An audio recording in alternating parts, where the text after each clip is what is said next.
Hola, soy María Jesús y este es mi acordeón. No tiene nombre, pero es como si fuera María Jesús, como si fuera yo.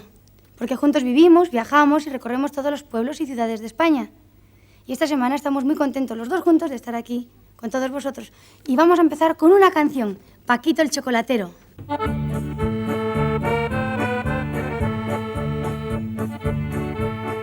¿Quién es María Jesús? Esa mujer que, con un acordeón en las manos, ha hecho bailar y sonreír a generaciones enteras. ¿Cómo es posible que una niña de la Malvarrosa, con su eterna sonrisa y su espíritu incansable, nunca haya dejado de correr de una gala a otra, de un escenario a otro, siempre agradecida, siempre dando más? ¿De dónde viene su inagotable bondad, su alegría desbordante y su amor incondicional por el público? ¿Qué la lleva a no parar jamás, a no crecer del todo, a ser siempre aquella niña que soñaba en las playas de Valencia? ¿Qué secreto guarda una niña que nunca dejó de correr? En la España, donde el hambre susurraba promesas rotas, una pequeña de 8 años tomó un acordeón en la playa de la Malvarrosa y cargó con el peso de un mundo entero. Padres luchadores, una abuela que tejía sueños en la pobreza, 7 hermanos dependiendo de sus notas. Pero, ¿por qué esa niñez se desvaneció en sacrificios interminables, en viajes que cruzaban España como un eco sin fin? De pronto un giro, Los Pajaritos, una canción que conquistó un país. Fama, aplausos y un amor, Ángel, que la hizo sentir viva más allá del escenario. Sin embargo, ¿qué sombra acechaba? Una desaparición que abrió una herida que nunca cierra, muertes que robaron su faro, su padre, su madre, dejándola con su hermana Pili, en un ciclo de conciertos que parece una huida eterna. A los 60, un accidente que amenaza su música, pero ella se levanta, acordeón en mano, sostenida por el amor incondicional de su público. ¿Cuál es el misterio que la impulsa a seguir? ¿La inocencia perdida que la bloquea en su niñez? ¿O una canción secreta que clama por los niños del mundo? Descubre el enigma detrás de María Jesús, una vida de música, lágrimas y resiliencia que resuena en todos nosotros. ¿Estás listo para desvelar su secreto?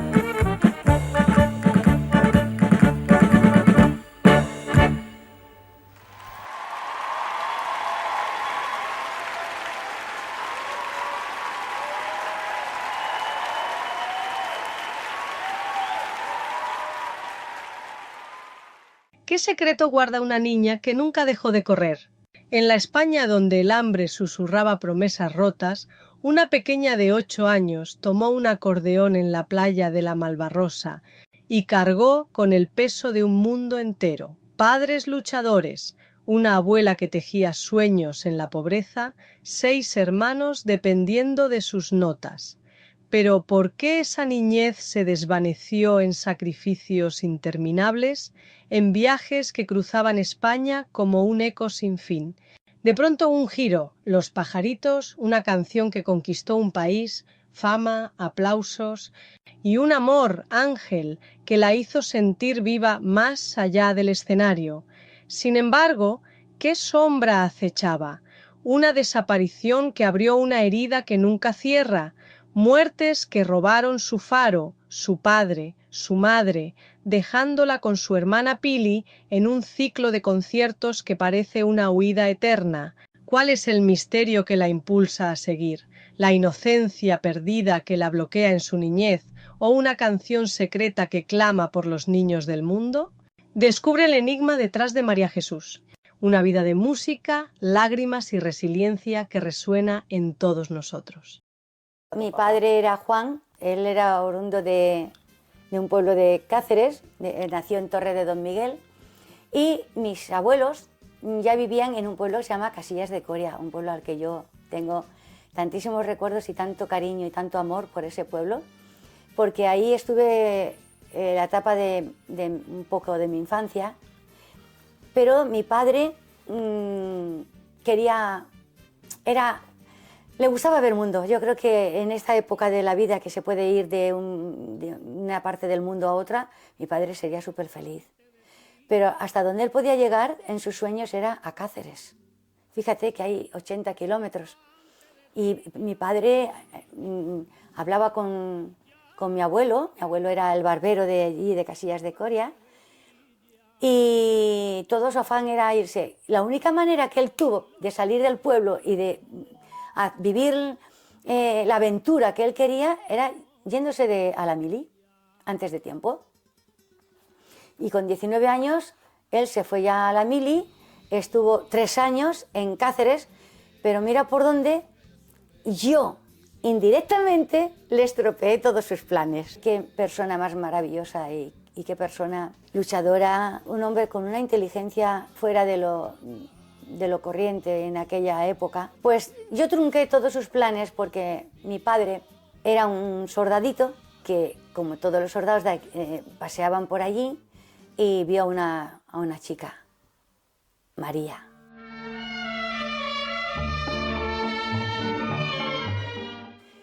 Se enamoró de ella, pero de esas cosas que sigues en la mili y bueno, pues mi madre tenía 4 años más que mi padre y mira por dónde mi padre seguía su vida, lo trasladaron a Almorchón, un pueblo de Córdoba, y esa relación no cuajaba porque no era como decir, él no podía salir de allí, del cuartel, y encima lo trasladan a Córdoba, ¿y qué hace? Se busca otra novia allí.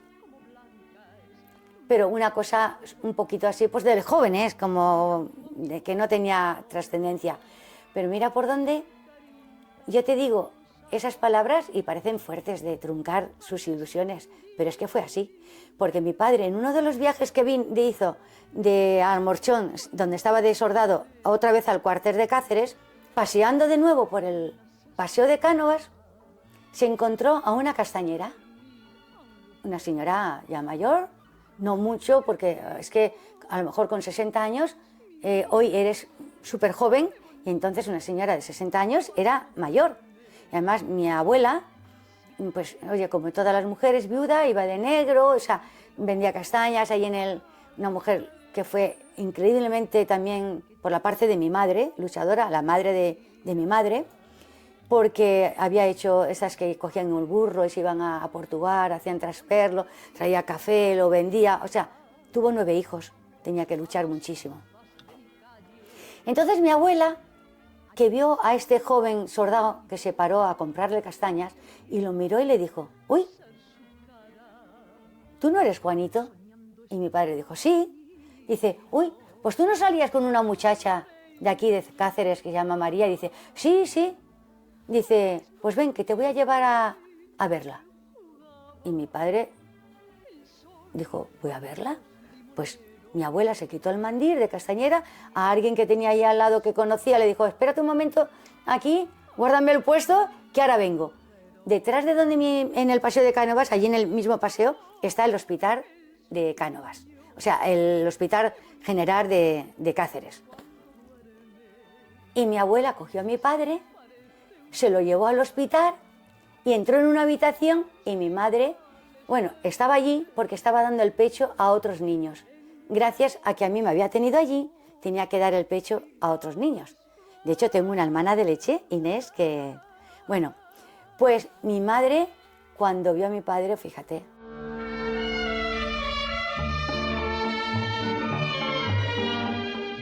Mi madre seguía enamorada de mi padre, entonces no es como ahora que cambias de novios como si te cambias de calcetín. Entonces no, entonces el amor de tu vida era duraba mucho, mucho. Y mi madre seguía locamente enamorada de mi padre. Mientras mi niño dormía. Y mi padre yo creo que también, porque se olvidó de la de Córdoba. Y entonces mi madre le tenía una sorpresa a mi padre. Como blancas mariposas. Y le enseñó a una niña de 6 meses. y le dijo, mira, es tu hija. Mi padre con 19 años se caía al suelo de felicidad. Bueno, estaba como loco y dijo, no, ya tengo que sentar la cabeza. Ya salió de la mili y, bueno, pues no se casaron porque no había posibilidades entonces. ¡Qué bonito que es mi niño! ¡Qué bonito cuando duerme! Si parece una amapola entre los trigales verdes. Cáceres, 29 de mayo de 1956. Ese día llegó al mundo María Jesús, fruto del amor de Juan y María. Pero en aquella España, tener un hijo fuera del matrimonio era un desafío, un peso que marcaba a las familias con la desconfianza y el juicio de los demás. Entre la pobreza de la posguerra y las miradas de una sociedad severa, Juan y María tuvieron que afrontar esta nueva vida con valentía. Para Juan, la responsabilidad fue enorme, un compromiso que lo obligó a luchar más fuerte que nunca. Que mi padre me vio tan bonita y cuando me puso en sus brazos, que nada, pues ya ellos decidieron vivir juntos y mi padre decidió sacarme adelante como mi padre que era, y yo creo que fue el que inventó lo de la paquetería, porque en una bicicleta, allí en Cáceres, hizo de unos cajones, hizo para llevarlo un motocarro, y ahí llevaba paquetes y se dedicaba a llevar a las casas paquetes. Él era todo, su afán era de salir adelante. Por circunstancias de la vida, mi madre se quedó en Cáceres conmigo.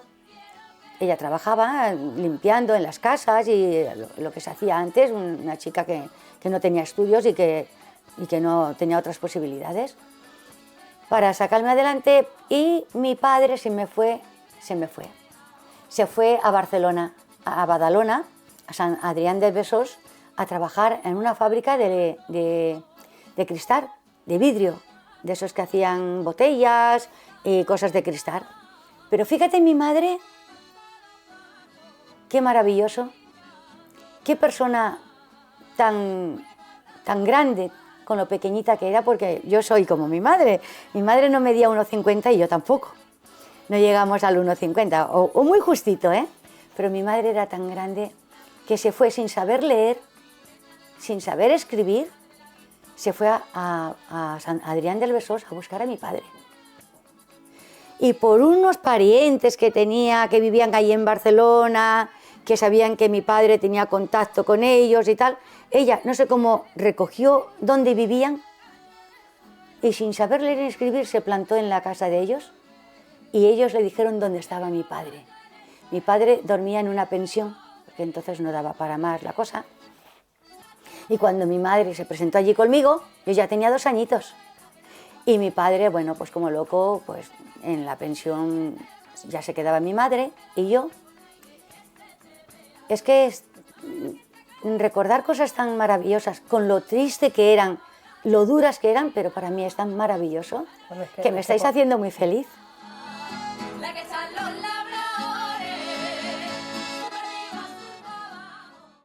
Por encima, si estaba el amor, que mi padre conservaba su traje de soldado, su pantalón y su camisa, y mi madre se lo tintó. Y con eso que mi madre le tintó a mi padre, se fueron a casar y se casaron. ¿Se casaron en Barcelona? En Barcelona, en Sant Adrián del Besòs. Allí se casaron y yo iba con ellos. Fíjate, mi madre era su paje, o sea, el paje de mis padres. Qué bonito, ¿no? Claro. Y mi madre se quedó embarazada allí volvió a quedarse embarazada en estado de buena esperanza. Y ahí engendraron a mi hermana Petri, que yo le digo siempre la catalana, pero nació en Cáceres. Bueno, yo te voy a contar algo súper bonito. Mi madre iba limpiando por las casas, o sea, limpiaba en alguna casa, mi padre seguía trabajando en la fábrica. ¿Y qué hacían con María Jesús? ¿Qué pasaba con no había María guarderías, Jesús? Claro. No había con quién dejarla. Pues mi padre, como era, aparte de eso, era carpintero, barbero, era de todo, me hizo un cercado, como ahora hacen los parques de los niños, pero él me lo hizo de madera. Una manta en el medio y allí me dejaban todo el día. En la pensión. En la pensión. Y mi padre siempre me contaba que era muy chiquitita, 2 añitos, y que tuve sarna. No sé, es una enfermedad de antes, de la época, y que me arrascaba por todas partes. Entonces mi padre me lió con una venda, o me puso un pañuelo y lo ató y en las 2 manitas y me dejaban allí para que no me arrascara, para que no me hiciera daño. Pero que cuando llegaban de trabajar, que iban corriendo los dos, tanto mi madre como mi padre, el que llegaba antes, dice que me veían con mierda hasta la cabeza.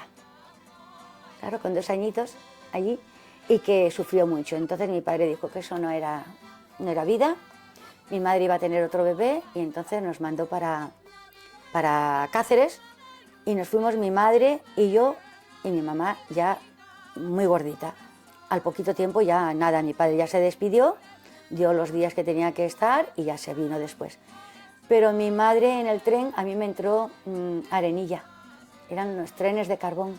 Ah, sí, sí, sí. Y tuve los ojitos, estuve muy mal con los ojos de pequeñita. Entonces, mi madre ya, con mi hermana Petri, conmigo, pues en Cáceres siguió trabajando la mujer, y ya llegó mi padre, y mi padre seguía haciendo lo mismo con su bicicleta y eso que puso, repartía paquetes, pero también pensó que eso no daba para sacar a su familia adelante.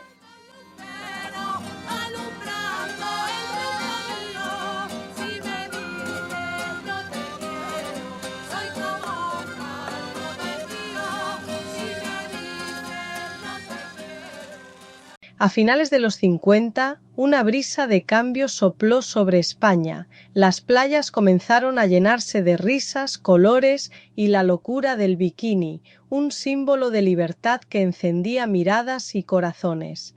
El turismo abría las puertas a un mundo nuevo, con extranjeros llegando de tierras lejanas, atraídos por el sol y la promesa de días felices. Las familias pobres, que antes miraban al horizonte con incertidumbre, encontraron en este auge una chispa de alegría y esperanza. Los bares vibraban, los veraneantes bailaban y España, por un momento, se permitió soñar con un futuro más luminoso, donde cada día era un latido de una nueva era. Y encima mi madre se volvió a quedar embarazada. Es que eso era amor. Es que eso era amor, eso era amor. No había televisión, hombre, claro. no había el teléfono, ni había medios, ni medios, ni el YouTube, ni nada, ni el Facebook, ni nada, para entretenerte. Era la única manera. Entonces, y aparte el amor que en 2 jóvenes había.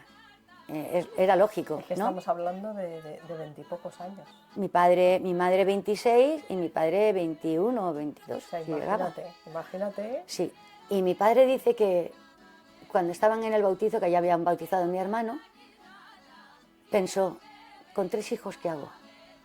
Entonces no lo pensó y se fue andando. Le dijo a una tía mía, le dijo, Getru, que mi tía todavía vive, está muy mayorcita, tiene la edad que mi madre tendría porque eran mellizas, está en Madrid, y le dijo Getru, se llamaba Getrudis. Ahora a tu hermana cuando puedas le dices, no ahora, cuando haya pasado un rato, que me he ido a trabajar, a buscar trabajo. Y mi padre se fue a buscar trabajo a Madrid, andando, desde Cáceres a Madrid, 300 kilómetros. Paraba en el campo, comía bellotas, comía lo que podía y dormía en el campo y seguía pim, hasta llegar a Madrid. En Madrid me contó que cerquita de las Ventas había una obra y había un banco donde él se quedaba a dormir por las noches y empezó a trabajar en una obra. Y de allí vivimos en unas chabolas que había en las Ventas y mi padre ya se trajo a Santiago, pero a mí me mandó con mis abuelos. Mi abuela Dominga, que fue con la que yo me fui a Casillas de Coria, donde estaba mi abuelo todavía de Valvero, Y mi hermana Petri se quedó en Cáceres con mi abuela Constantina, que era la madre de mi madre, la castañera, Muy bien. la que hizo el bautizo de mi hermano Santiago en su casa. Mi padre decidió irse y ya mi madre se quería ir con mi padre y decidieron por carta, todo esto por carta, lo hablaban por carta, no había ni teléfono ni nada, porque el teléfono era algo prohibido, lo que costaba, y tenías que ir a una centralita y él no vivía en un sitio donde tuvieran teléfono, era todo complicadísimo, con lo fácil que lo tenemos hoy. Se trajo a mi madre a vivir a la chabola de Madrid, que él hizo. Él se buscó allí tablas y tal y cual, y hizo una chabola. Se llevó a Petri, a mi hermana y a mí a Madrid. Ya teníamos 4 años. Y mi padre ya con 3 hijos. Vivíamos allí en las ventas, en las chabolas, y mi madre se queda embarazada de mi hermana Pili y nace en Madrid, en ventas. Mi padre veía que la familia aumentaba y que él no salía de aquella pobreza que tenían, ¿no? Tengo una anécdota de cuando vivíamos en las chabolas en Madrid, que mi padre, haciéndose la chabola, pues yo tendría 4 años, que después ya me mandaron a Casillas. Mi padre estaba haciendo, y no sé cómo mi madre había comprado una cola de bacalao, para hacer un bacalao con patatas, y mi padre, desde ese día supe que nunca tendría que mentir, mentiras piadosas quizás, pero mentir, si puede ser, nada. Mi padre estaba arriba haciendo la chabola y yo abajo.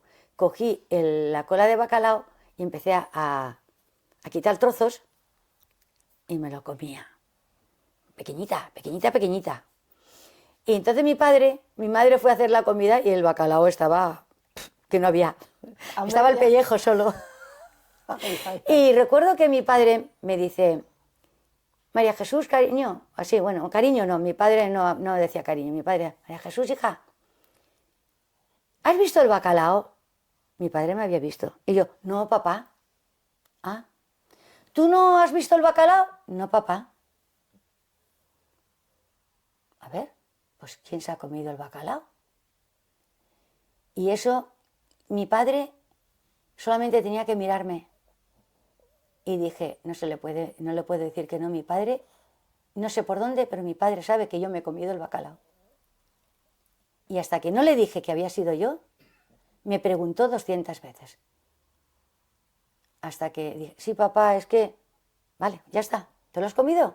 Vale, pero nunca vuelvas a decir una cosa que has hecho que no la has hecho. Entonces cuando deciden, porque mi padre veía que la familia aumentaba y que él no salía de aquella pobreza que tenían, ¿no? Y estaban buscando trabajadores para trabajar en el pantano del Generalísimo, que Franco hacía pantanos.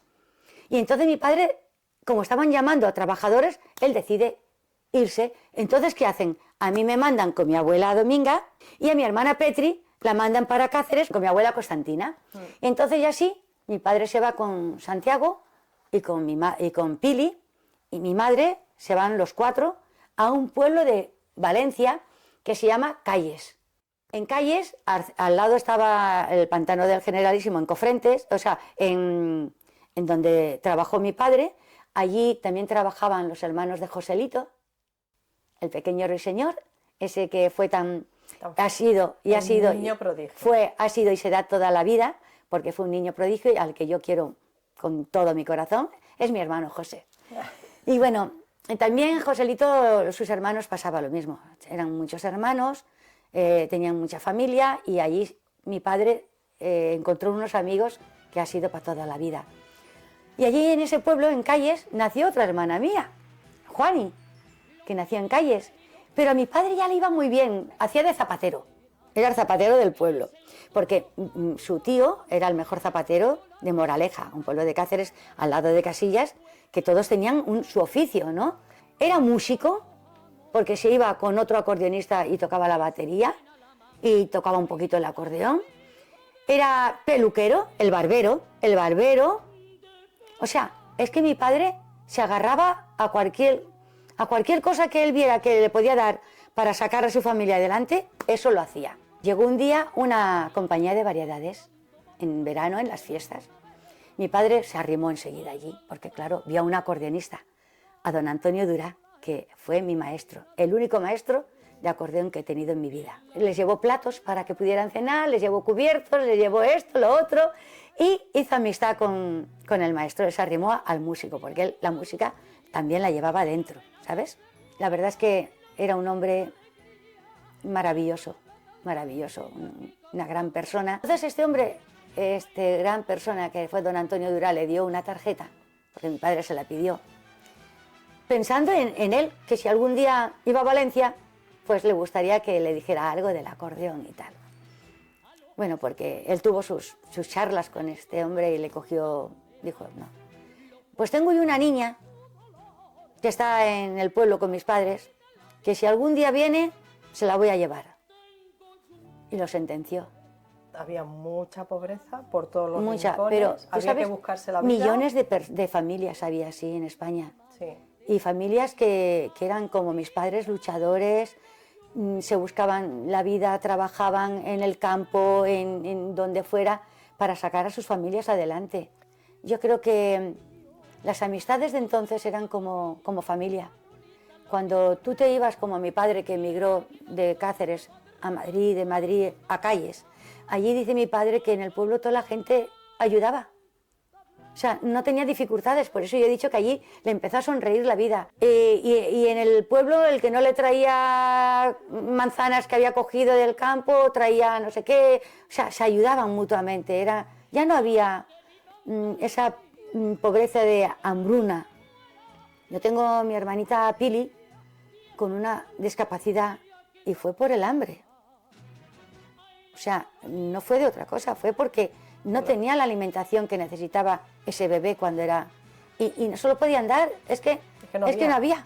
Es que mi padre dice, es que yo me iba recogiendo trozos de carbón para hacernos fuego allí en la chabola para tener frío, o sea, caliente un poco la chabola, que en invierno era horrorosa de frío.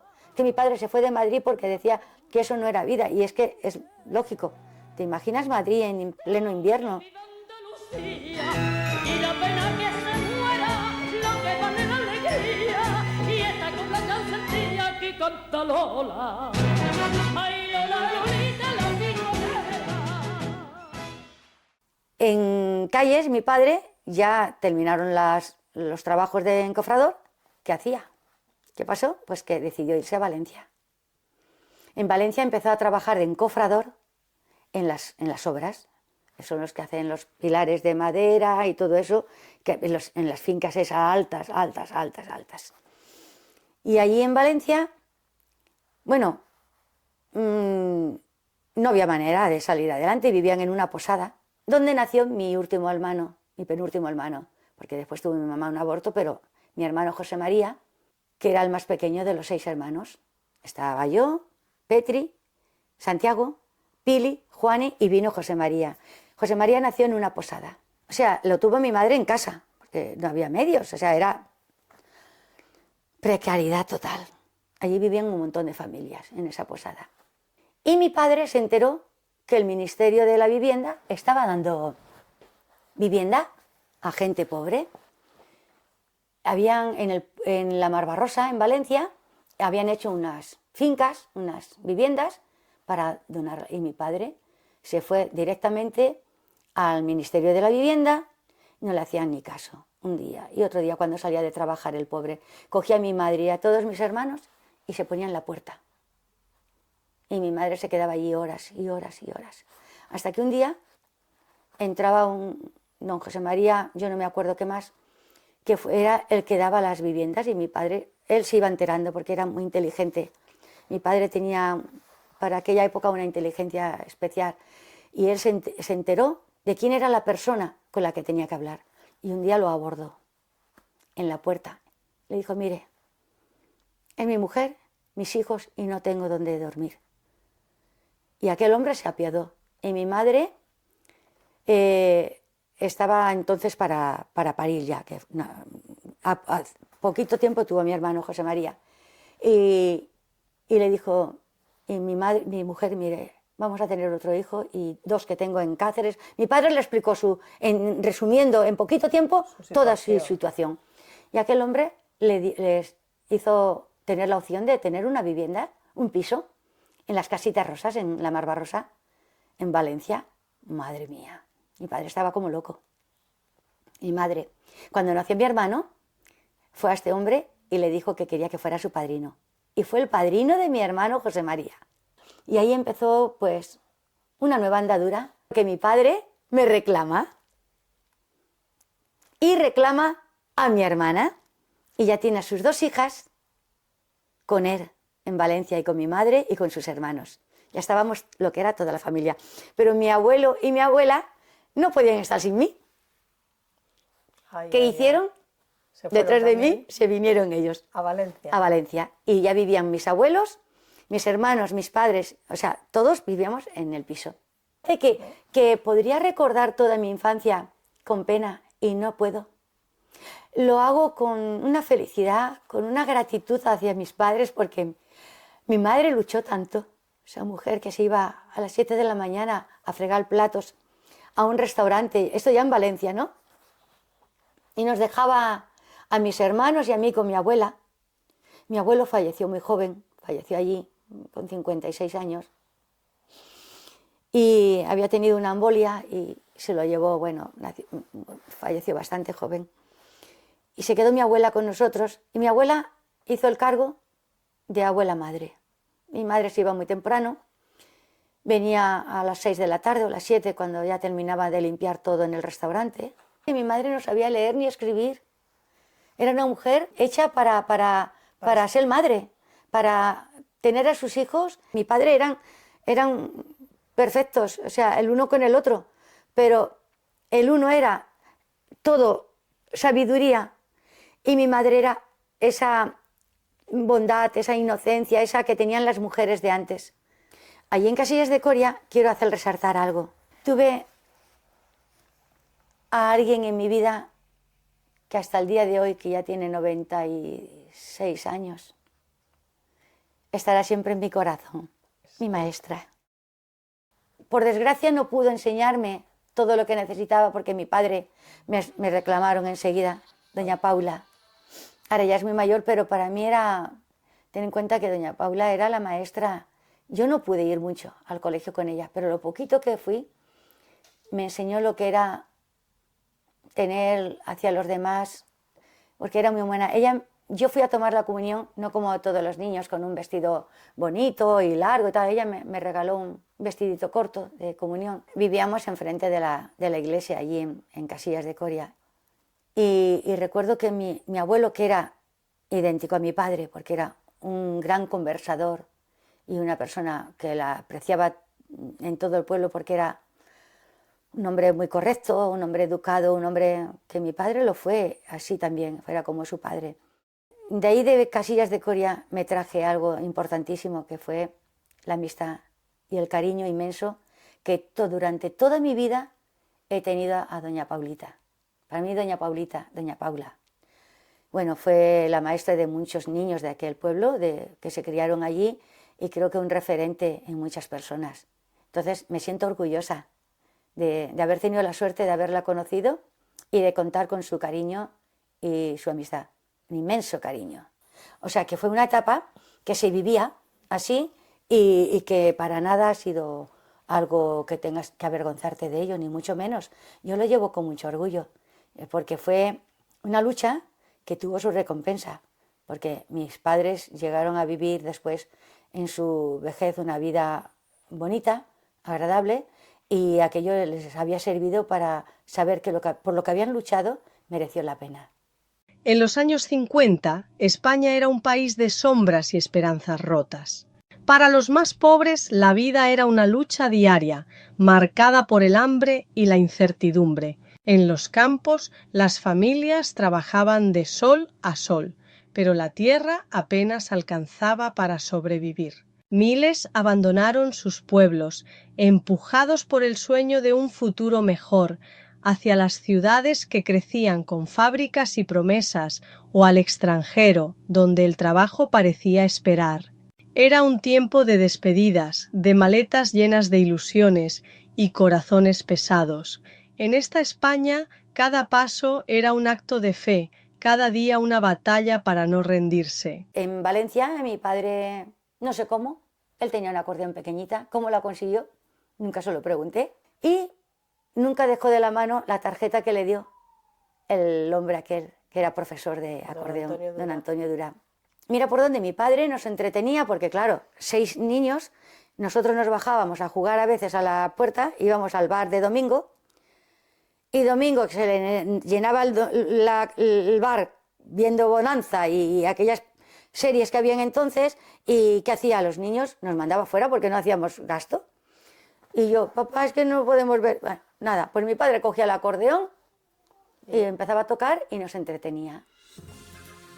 Y yo veía que mi padre, aquello que hacía con el acordeón era tan bonito que yo decía, yo quiero hacer lo que hace mi padre. Y cuando mi padre se iba, porque yo pensaba que mi padre me iba a reñir si cogía su acordeón, era algo de él, era algo que él cuidaba mucho y que, el acordeón de papá, mi padre hablaba de su acordeón y de su amigo Julián como algo extraordinario cuando hablaba en familia. Y la dejaba en una silla y yo a escondidas, cuando mi padre se iba, cogía el acordeón y empezaba, quería imitar a hacer lo que mi padre hacía. Yo aprendí de oído, Marina, Marina, Marina, pero de oír solo a mi padre, yo lo cantaba y lo interpretaba con el acordeón. Y canciones de la época, como París te amo, Johnny Guitar. ¿Y qué hacía? Pues los domingos mis abuelos nos llevaban a la playa, que vivíamos al lado de la playa. Todos los niños allí y mi abuelo y mi abuela. Ya los 3 o 4 domingos que a alguien se le ocurre, cuando estoy tocando y hago corro, que la gente se empezaba a hacer corro alrededor mío. Y empezó uno, venga, ahora vamos a donar a la chiqueta, en valenciano, ¿no? A ver si le donemos a la chiqueta alguna, se llamaba entonces perra gorda. Alguna perreta gorda, venga, para la chiqueta. Oye, y ese hombre que pasó la primera vez el platillo y me dio todo el dinero que había allí, esas perras gordas, era, fíjate si es que mi padre cuando llegaba, ¿y esto? Y es que, oye, que quiere tocar el acordeón, es que yo quiero tocar el acordeón, papá, es que, pero papá, que yo no le he hecho, que me la he llevado, pero no le ha pasado nada, que no sé qué, disculpándome, porque mi padre dijo, bueno, ¿tú quieres aprender a tocar el acordeón? Y yo le dije a mi padre, yo sí, yo quiero, papá. Y yo pensaba que mi padre me iba a enseñar. Mi padre dijo que no. Mi padre quería que me enseñara a alguien que sabía. Porque mi padre era de oído. Él no sabía, él era también intuitivo, ¿no? Y fue cuando ese dinero que yo los domingos sacaba, mi padre iba juntando, cuando tenía 30 pesetas, me llevaba a la clase. Y de ahí ya pasamos a algo más importante, que era que yo ya, en el maestro, empezaba a aprender a tocar. Y más de 2 veces no le pagábamos la clase, ¿sabes? Pero es que en esa trayectoria hay mucho recorrido, ¿eh? Venga, cuéntanos. Cuéntanos, venga. Mira, yo tocaba en las excursiones de las gagüeras, las pescadoras de la Mar Barrosa, se llama el Cabañar, ¿vale? Ahí eran pescaderas. Las mujeres que iban al mar y cogían las pechinas, sacaban o tal, o iban al mercado, vendían el pescado que traían los maridos en las barcas y hacían excursiones y a mí me contrataban. Si habían 2 autobuses, tocaba a la ida en un autobús y a la vuelta en el otro. Y entonces mi padre pensó, mi hija me han dicho que tiene cualidades. Mi padre se centró en mí. ¿Qué hacía? Íbamos a tocar él la batería y yo el acordeón. Ya empezábamos, yo ya tocaba 6 o 7, 8, 10 canciones y recuerdo que mi padre hacíamos bautizos, bodas, presentaciones de fallas, yo qué sé. Donde quiera que lo llamaban para que tocáramos los dos, hacíamos baile y ya empezamos a ir por los pueblos. Bueno, hacía presentaciones en Valencia, ya empecé a hacer bolos, la niña de la Mar Barrosa empezó a hacerse un nombre allí, gané un concurso en Radio Valencia, todos los jueves había un concurso de radio en el que íbamos niños que cantaban, que contaban cosas, o tocaba la flauta, el otro el saxofón, yo el acordeón, la otra cantaba por Farina, el otro cantaba por Molina, pues así. Y yo gané ese concurso ya iba todas las semanas. Es que me aprendía una canción en el maestro y el jueves siguiente ya estaba tocándolo. O sea, yo me aprendía las canciones de un día para otro. O sea, bueno, mi maestro dice que tenía un don especial, porque él dice que tenía muy buena mano izquierda, con la botonadura con los bajos. Entonces yo iba y hablaba, así como ahora. Pues entonces, imagínate, con 7 años a la gente le hacía mucha gracia, y además tan pequeñita, y tenía un acordeón pequeñita, que mi padre ya me compró un acordeón en una casa de acordeones que había en Valencia, y después la fue entregaba esa y me sacaba otra mejor, entregaba esa y me sacaba otra mejor, iba pagándola poco a poco. ¡Ay, qué historia! En 1959, Benidorm despertó al mundo con su Festival de la Canción, un faro de luz en una España que buscaba sonreír, mientras el turismo llenaba las playas de risas y el movimiento Ye Ye hacía bailar a una generación. Nombres como Mona Bell, el dúo dinámico y un joven Rafael encendían los escenarios. Pero entre las sombras de esas estrellas, una niña desconocida y discreta, María Jesús, aprendía a tocar el acordeón en secreto, escondida de los ojos de su familia. Sin imaginar el futuro que la esperaba, sus pequeños dedos ensayaban notas que tejerían un camino hacia la fama, conquistando corazones con su música y su alma.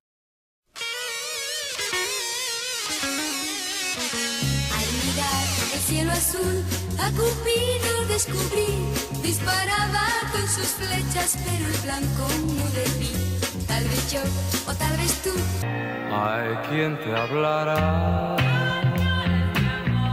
de un mundo mejor.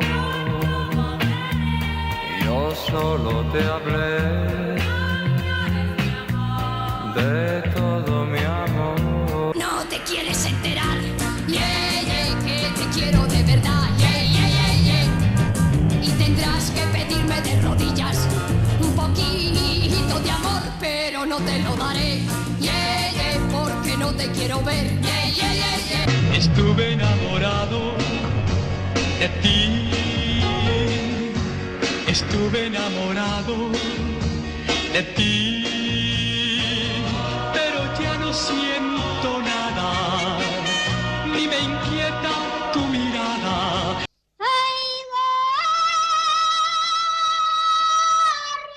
gorrioncillo! Pajarillo, pecho amarillo. Yo canto a la mañana que ve mi juventud y al sol que día a día nos trae nueva inquietud. Todo en la vida es como una canción. Te cantan cuando naces y también en el adiós.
María Jesús empezó desde abajo y ella no lo niega. María Jesús empezaba a tocar en las playas de la Malvarrosa de Valencia, pasando el platillo, etcétera, etcétera. Yo comprendo que su padre desde luego vio en ella pues una persona pues que podía hacer mucho en la vida. No le han regalado nada, ha trabajado ella, llevando 25 kilos cargadas a su espalda durante muchos años. Y eso hay que aplaudirle. No ha nacido de una cuna que lo haya tenido fácil. No, al contrario, su padre luchó muchísimo, María Jesús luchó muchísimo y ella ha nacido desde abajo. Eso se nota y así es una gran estrella. Que primero era la niña de la Malvarrosa, porque fue en la playa de la Malvarrosa de Valencia y no actuaba para el público, actuaba para pedir, para comer la familia, porque tenía muchas necesidades, aunque la madre trabajaba, el padre. Ahí está, desde los 8 años, cargando con su acordeón. Digo cargando con su acordeón porque el acordeón, aunque sea pequeña, pesa. Y ella, pues, con su acordeón, pues, dale que te pego, dale que te pego. Ella cuando entra a los sitios no se tiene que notar que entra María Jesús, no, todo el mundo la conoce. Entonces, esa humildad y esa bondad que ella tiene, eso es lo que le hace grande. Eso es lo que le hace grande a ella y a cualquier artista, pero sobre todo a ella. Ella es tan cariñosa, no tiene un mal gesto para nadie. Y yo decía, esta niña, fíjate, oye... Ay, y yo siempre he sentido una cierta admiración por ella, desde pequeñita. Y yo decía, ay, qué, María Jesús, fíjate. ¿Y mira por dónde? La pulga maldita que a mí me devora, la llevo buscando. No saben ustedes lo que mortifica todo mi cuerpo. Ahora viene lo sexy. Me pica.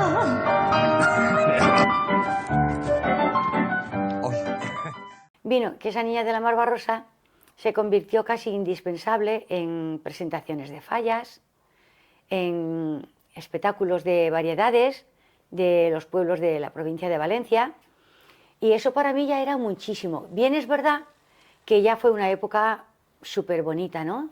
Ya iba con artistas, ya, bueno, era una etapa de las que ya sí empiezas a luchar por el triunfo, por querer ser alguien en el mundo del espectáculo. Pero también es verdad que después llegaba el invierno, no había trabajo, no habían bolos, no habían espectáculos y venía una etapa dificililla. Entonces mi padre, ¿qué hacía? Cogía 4 o 5 artistas, nos cogía y decía, nos vamos a la montaña, que allí seguro que hay trabajo. Y así era. Mi padre se iba antes, preparaba el teatrito que había en el pueblo, o el casino de los mayores, o como ahora se llaman centros de mayores. Entonces eran lugares en los que se reunían la sociedad de cazadores o de pescadores, o bueno, cosas así, lugares así. Y hacíamos nuestro espectáculo, los 4 o 5 artistas que íbamos, y la verdad es que iba genial, porque pasábamos en el invierno sin problemas, ¿no? Decías, pasabas bien el invierno. La televisión estaba totalmente pues a una cadena. Teníamos la primera, la segunda, y no había muchas casas que ni siquiera tenían televisión. Tenían que ir al bar que había en el pueblo para ir a ver la televisión. Entonces, cuando normalmente solían ir también alguien haciendo cine, una vez a la semana o cada 15 días, pero cuando llegaba una cosita así, pues era maravilloso, ¿no? E ibas a un pueblo, pero fíjate que mi padre, para que a mí me dejasen tocar el acordeón en un bar del pueblo, tenía que pedir permiso al que hacía del señor alcalde, aunque fuese una pedanía, al que hacía del señor alcalde, a la Guardia Civil y al señor cura, para tocar el acordeón. Es verdad que mi padre me acompañaba con la batería. En muchos sitios no la podíamos llevar porque nos llevaban de un pueblo a otro en burros, en carros, o sea, íbamos de un lugar a otro así un poco precarios, ¿no? Entonces mi padre lo que hacía es que contaba algunas cosas, anécdotas, algunos chistes, porque es que tenía salidas para todo.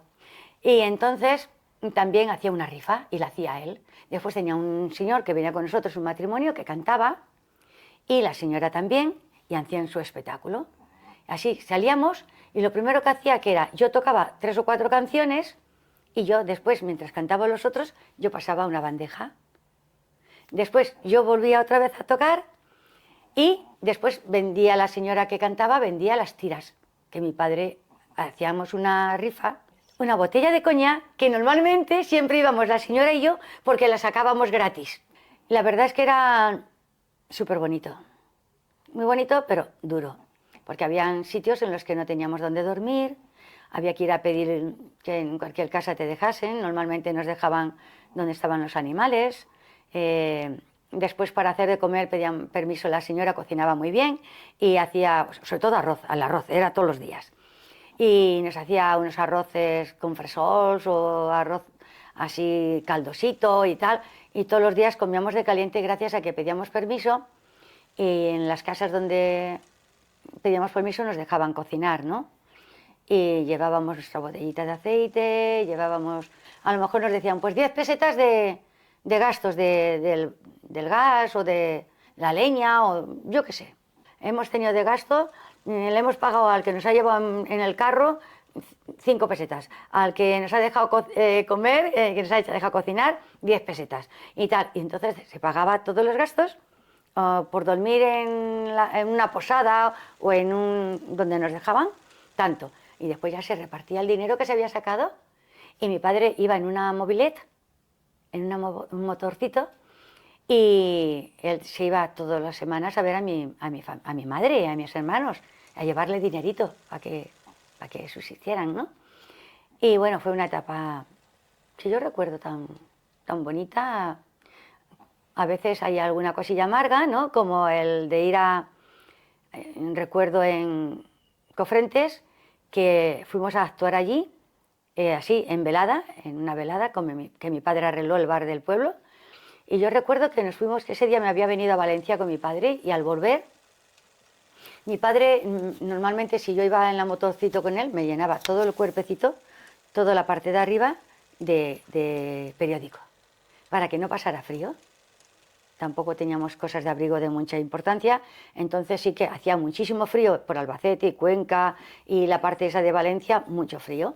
Entonces me llenaba todo el cuerpo y recuerdo que llevábamos el acordeón ese día porque seguramente había venido para dar una de las clases, no lo recuerdo bien, pero si trajimos el acordeón era por eso, y la llevaba cogida y así mi padre me ponía este brazo dentro de su chaqueta, se tapaba, o sea, se cerraba, y para que yo fuese abrigada. Me ponía mi gorro, mi bufanda, todo lo que pillaba, y el cuerpo con papel.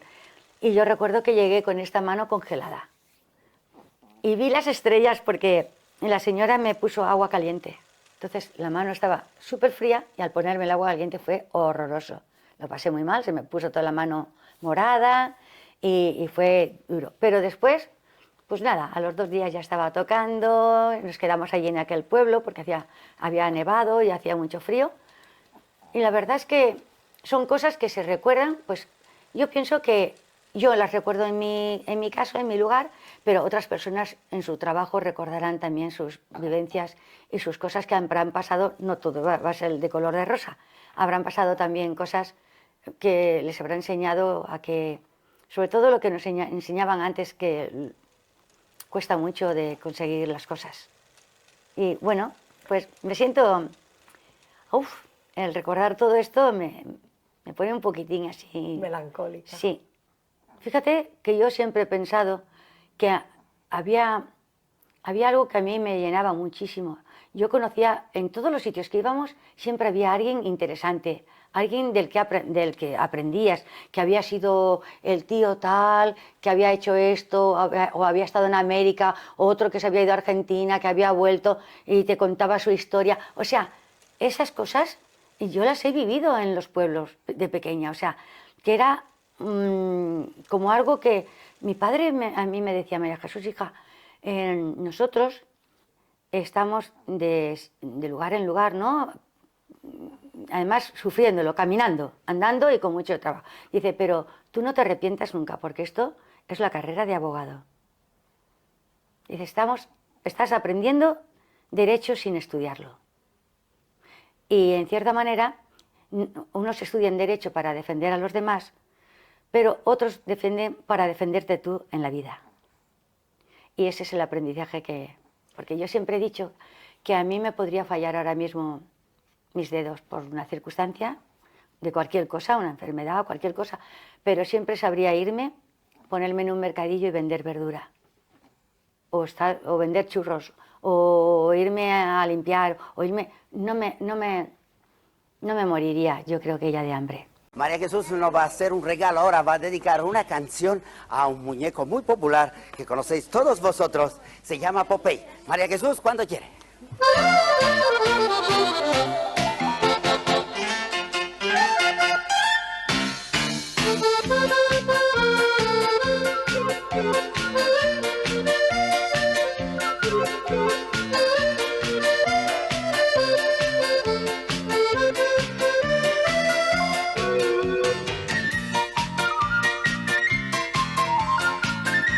Espera, Olivia, que ya voy por ti.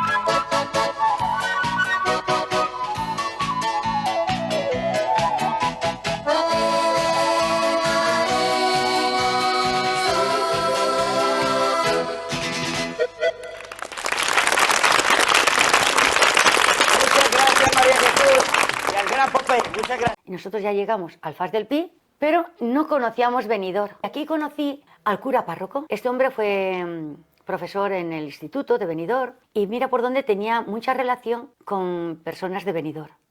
Benidorm era un pueblo más al que no sé si mi padre pensaba llegar, pero que veníamos por la montaña y de aquí pues íbamos a Polop, a Callosa, a todos estos pueblos. Pero mira por dónde este hombre, cuando me vio actuar, dijo, pero esta niña, ¿qué hace aquí? Le dijo a mi padre. Y mi padre dijo, pues es que venimos de Valencia y tal. Íbamos de aquí a Valencia, mi padre se iba, a veces me dejaba en la pensión con personas que ya conocíamos o de tal, y se iba a Valencia por Gata de Gorgos, por toda la carretera, que era horrorosa, se tardaban 4 horas, cosa que ahora no. Que después lo seguimos haciendo, estando en Benidorm. Pues le dijo, es que esta niña no tiene por qué tocar aquí, para eso está Benidorm, que ahí María Jesús puede tocar en los hoteles y puede tal. Y mi padre dijo, es que no conocemos a nadie, no sabemos. Bueno, pues yo les voy a presentar a alguien. Nos llevó a presentarnos a uno de sus amigos, que eran los dueños del Hotel Madeira. Allí estaba hospedada Marisa Medina. Qué persona. Cuánto ha significado en mi vida también. El cura, que no la conocía, don José, se le acercó y le dijo, oye, tú no estás, tú que eres la mejor presentadora de España y tal y cual, tú conoces a gente en televisión, es que esta niña toca el acordeón y esta noche va a actuar aquí, por favor, quédate y ve y mírala. Y bueno, la convenció a Marisa. Y claro, Marisa estaba de vacaciones, no le costó ningún trabajo quedarse esa noche y ver el espectáculo que hacía en el hotel. Entonces, para mí, aquello fue una sorpresa porque ya no hacíamos rifa, ya no pedíamos permiso a nadie, simplemente que un señor, el cura párroco del pueblo que habíamos estado, nos traía a un hotel, que aquello fue algo impresionante.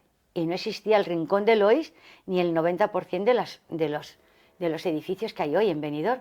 Estoy hablando de hace 50 y tantos años. Del Hotel Madeira me llaman para ir a tocar, porque yo ya me quedé 2 o 3 días en el Hotel Madeira a la semana, y mi padre empezó ya a ir a buscar a los hoteles. Y en el Hotel Pueblo, allí había una persona que era el dueño del Drustol Soel.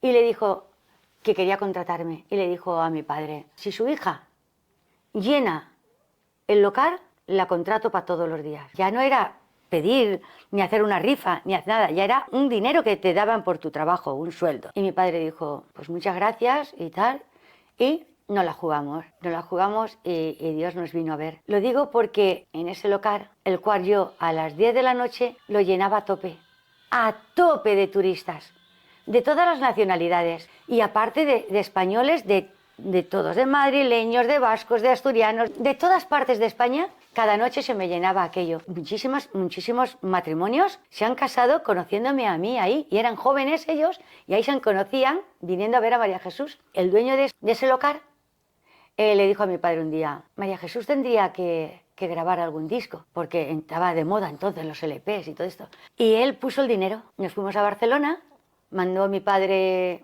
una grabación que hizo en un casete de esos que se metía la cinta y grababas. Era de pasodobles. Mi Jaca, El Relicario, el pasodoble Te Quiero, Valencia, yo qué sé, La Morena de la Copla. Y yo, el primer disco era dedicado todo a pasodobles. Fue genial. Recordaré toda mi vida que llegamos a Benidorm, seguí actuando en el Drus del Sol, estuve durante 2 años. Era impresionante los discos que vendía allí. Los camareros se lo llevaban para sus padres, el que iba a Jaén, a Granada, o el que iba a Almería, era a Murcia.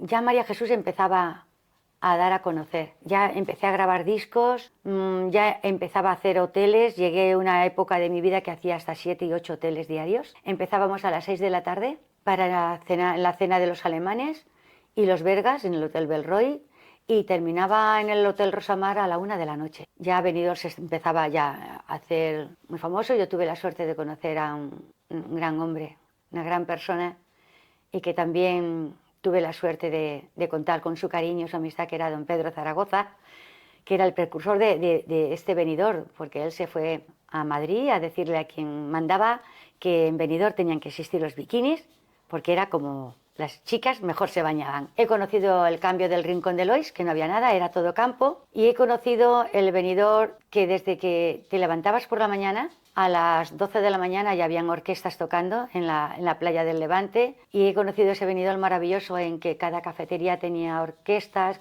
con músicos en vivo, en directo. Bueno, fue una época de María Jesús súper bonita. Todo esto, fíjate, todavía ni soñar de los pajaritos, ni en sueños. Pero tú ya te sentías un artista. Es que ya la gente me lo hacía sentirme. Ya venían a verme de un local a otro. Llenaba los locales de Benidorm a donde quiera que iba. Sobre todo en verano. La gente me seguía de un hotel a otro. José María Inyo, se lo dijo a mi padre, no, desde hoy María Jesús será famosa. Y así fue, porque lo comprobamos, que entrábamos en los sitios y me pedían fotos. ¡Ay, lleva una foto! Y mi padre, pues corriendo, iba al coche, venía con el taco de fotos y las repartía a todo el mundo. Y ya en Benidorm, por supuesto que ya en Benidorm yo ya iba grabando discos y discos y discos. Ya grababa 3 y 4 discos al año, grababa los éxitos del año, grababa pasodobles, grababa tangos, grababa zarzuelas, grababa de todo. Pero bien es verdad que Dios me regaló un éxito que fue mundial. Ha estado en películas súper importantes, que han bailado gente muy importante y que han hecho felices a millones de personas. Eso está ahí. Mi madre me regaló y mi padre la vida, y Dios me regaló el poder haber disfrutado de algo que no todas las personas tienen la suerte de vivir. El contacto con María Jesús empezó pues a través de mis padres. Ellas la conocieron primero porque mi padre hizo una escultura de arena de ella y quiso llevarle la fotografía para que ella la viera. Había oído que había una chica que tocaba el acordeón y me sonaba raro porque no era propio una mujer que tocara el acordeón. Y bueno, pues ha ido surgiendo con los años un poquito más, hasta que ha sido un contacto muy, muy intenso. Y cuando lo vio, llamó a su padre, papá, mira lo que me ha hecho este señor, mira lo que me ha hecho este señor. ¿Podíais imaginar que una figura de arena os iba a llevar a la relación tan bonita que tenéis ahora? Pues no, la verdad es que no. Lo que pasa es que con una persona como ella es con la única persona que puede pasar. Porque tú puedes, otro famoso o quien sea, le puedes haber hecho eso, sí, muy bien, muchas gracias y tal, pero con ella ha sido totalmente diferente, ha sido muy dada. Te estaría mimando, te estaría cuidando como cuido a mi vida, que la vivo por ti. Aquí estamos, al final de nuestro viaje, un recorrido para descubrir quién es realmente María Jesús. Hemos visitado una vida fantástica y emocionante, un tapiz tejido con los hilos de España y del tiempo, en una búsqueda incansable de la felicidad y el amor. Amor del público que la abrazó como suya, amor de los amigos que la arroparon en cada caída, Amor de la familia, su ancla y su fuerza. María Jesús nos ha abierto su corazón con una generosidad que desborda, con un cariño que ilumina, como la estrella que es. Ella, icono imprescindible de la sencillez, ídolo de la canción donde los pájaros vuelan y cantan al son de su acordeón. Así nos despedimos, con el pecho lleno de emoción, con un gracias inmenso, María, por compartir tu luz.